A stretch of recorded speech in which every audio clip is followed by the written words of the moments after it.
I'm just honored to be here and let you know that in CTA, we are all in. We, on the midst of these, on the backs of these last years that have been so hard for so many of educators and communities and families. And we hear a lot of talk about we just need to get back to normal. And I think Ms. Darling Hammond brought it up, Dr. Darling Hammond, that our normal was not meeting a lot of our needs, right? When we have 60% of our students living in poverty, when we have decades of disinvestment, we're all in about really creating a new normal. And I think that's what we're all about, that a normal that takes into account the power that we all collectively have. And so as CTA, we are all in about bringing our part of that power to the table. But we know that our real power resides with our community, with our students, with our families, with the governor, with the state superintendent, all of us here. This is our collective effort, and we want to do our part.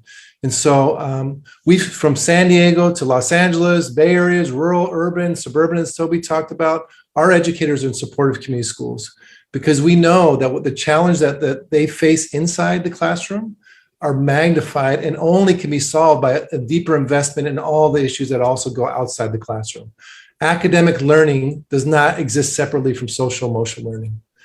We also, in a moment where, as the governor was addressing as well, where democracy itself is under attack, we really value the importance of saying that nothing about us without us.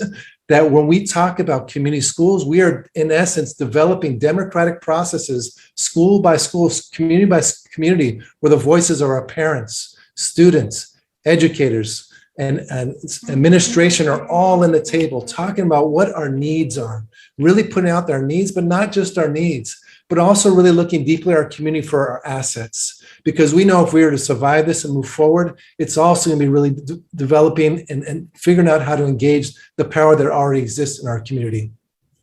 We know no two community schools will look alike because when done right, a community school really draws on the unique strengths of its neighborhood to respond to the unique needs of the students. Stakeholders of each community school will be engaged deeply in questions of what do we need and what assets do we have. And out of the, and again, this is not just an experiment or just throwing good money after bad. This is something that, as we've seen, and I know Linda Darling Hammond has been part of these studies actually for decades now, for a long time, showing the transformational power of this when it's done right. And so this commitment to shared decision-making, this commitment to seeing our power in our communities and in our schools is something we intend to support all the way through. And I know it takes all of us really working to make this happen.